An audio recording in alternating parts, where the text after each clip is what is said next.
podcast Les Petites Transmissions, le podcast à destination des professionnels et des familles.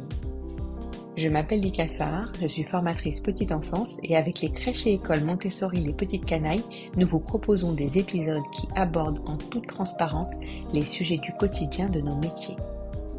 À l'aube de la Journée internationale des travailleurs, nous vous proposons une semaine de podcast spéciale sur le thème de la reconversion professionnelle dans le secteur de la petite enfance.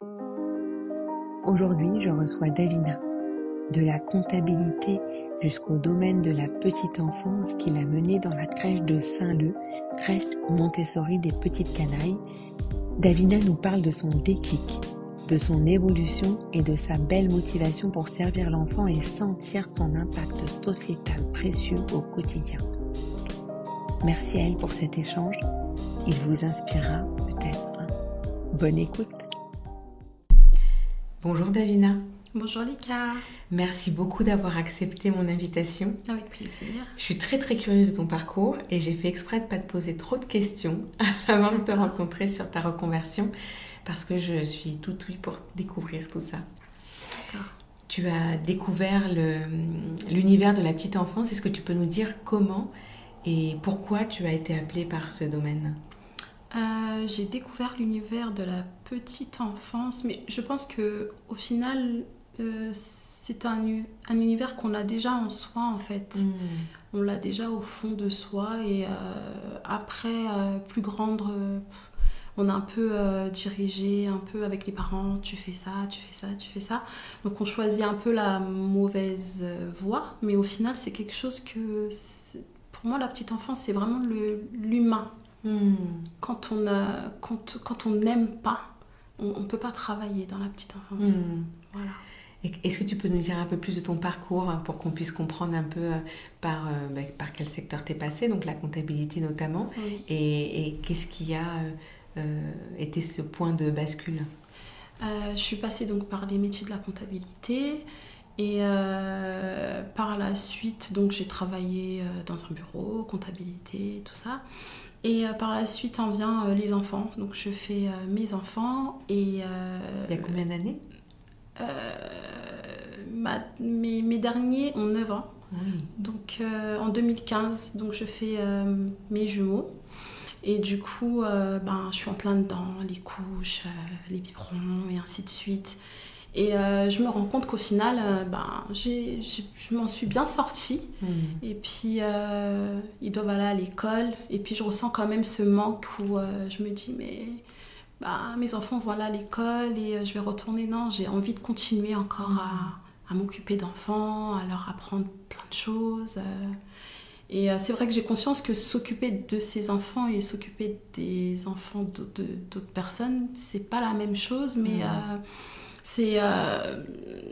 je me rends compte que j'ai un savoir, j'ai un petit quelque chose et j'ai envie de le partager. Ouais. Voilà, c'est ça. Donc du coup, je me lance je cherche formation, tout ça, et on me propose un CAP petite enfance. Et je me lance dedans en 2019. Ok. Voilà, donc j'arrête tout, j'arrête tout ce qui est comptabilité et je me lance dans les métiers de la petite enfance. Ok. Voilà. Qu'est-ce qui a fait que tu t'es orientée vers les crèches ? Enfin, est-ce que ça a été tout de suite les crèches ? Comment tu... Oui, je voulais vraiment tout de suite les crèches. Donc du coup, j'ai un petit peu cherché, j'ai un petit peu lu. Et du coup, j'ai fait mon CAP. Et par la suite, en faisant un stage... parce que pendant le parcours, il faut faire des stages à l'école et en crèche. Donc, faisant un stage en crèche, je me rends compte vraiment que c'est la crèche. Ouais. C'est la crèche, c'est vraiment les plus petits, quoi. Voilà. Toi qui as eu une longue expérience dans un autre domaine de la comptabilité, est-ce que tu as identifié des compétences, des qualités, des compétences que tu avais développées dans ta formation initiale, dans ta première partie de carrière, qui te sont encore utiles aujourd'hui ? Oui. Après, j'ai de la chance dans la structure où je suis, à Saint-Leu, avec ma directrice, elle nous donne des tâches. Elle ne fait pas tout pour elle et je lui avais déjà exprimé mon envie d'être sur le terrain, mais d'avoir un petit pied encore un peu sur tout ce qui est bureau. Et lors de nos échanges, je lui disais souvent que j'aimerais bien aussi avoir un petit pied Et du coup, elle m'a proposé d'être un peu... à l'aider un peu à gérer le budget. Donc ça lui arrive de temps en temps de me faire venir au bureau et elle me dit regarde j'ai tant, tu penses qu'on pourrait faire quoi, tant de dépenses, tu penses qu'on pourrait limiter comme ça, et du coup je lui donne un peu mon avis, je lui dis bon on va limiter ça, tu vois t'as acheté ça, ça sert à rien, tu vois t'as fait ci, et voilà. Génial. Il y a ça et aussi elle m'a laissé aussi gérer tout ce qui est couches, produits d'entretien, tout ce qui nous manquait en fait dans la crèche, et je surveillais tout ce qui était stockage et je lui disais bon là on a tant, il manque tant, il faut commander tant, et donc ça fait que j'avais un petit peu aussi j'ai toujours mon petit pied dans tout ce qui est gérance quoi. C'est trop bien. Oui, c'est super. Ça te permet de faire un lien en fait cohérent, voilà, c'est ça, dans les deux parties de ta carrière. Oui. Super. Est-ce que tu peux nous raconter une anecdote ou une expérience dont tu te souviens qui te permet qui t'a permis de te dire je suis vraiment là où je dois être?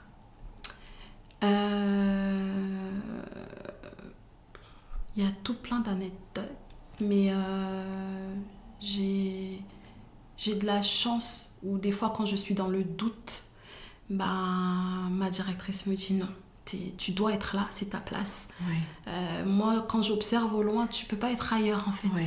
c'est ta place. Quand je t'observe avec les bébés, t'as quelque chose qui fait que toi tu les apaises, t'as quelque chose qui fait que tu dois rester là en fait. Donc des fois c'est vrai que quand j'ai le doute, oui, elle me rappelle souvent que j'ai ma place, c'est là que je dois être et pas ailleurs. Et ça fait du bien parce que oui, des fois quand on n'arrive pas, on voit qu'avec un enfant c'est compliqué, ou on n'a pas réussi à créer le lien, ou on n'a pas réussi, ou souvent même lors des familiarisations, ça fait du bien d'avoir une personne, et surtout quand c'est son supérieur qui te dit non, c'est ça, je suis d'accord, c'est comme ça.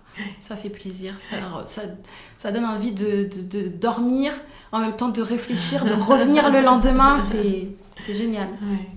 Tu vois, Davina, quand tu me dis ça, moi je te connais pas vraiment, mais je t'ai rencontrée au cours de 3 journées, tu vois, de formation.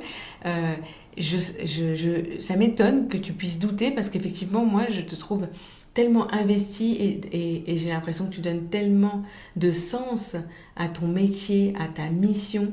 Tu vois, comme je te le disais, c'est comme si je ressentais que c'était quelque chose qui avait mûri en toi pendant tant d'années.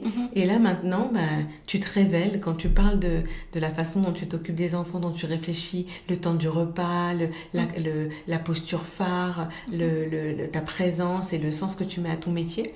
Je suis même étonnée que tu puisses douter parfois.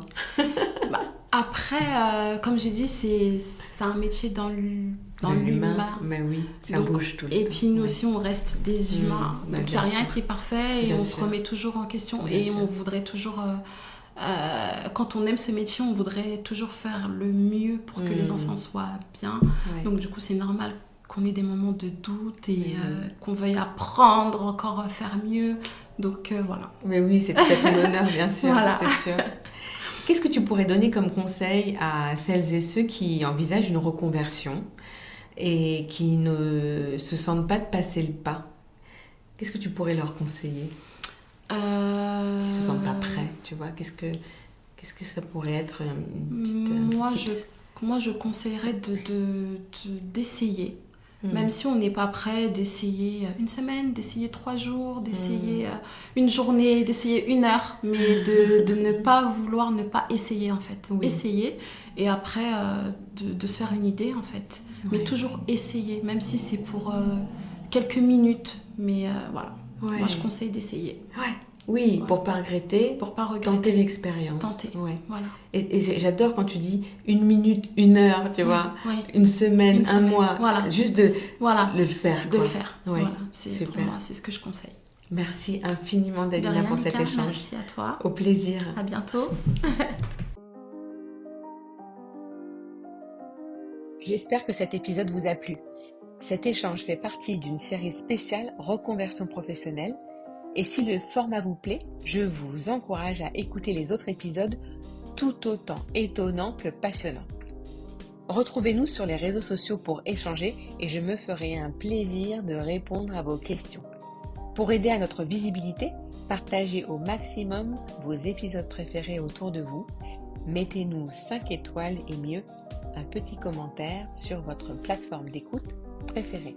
À bientôt pour de nouvelles petites transmissions.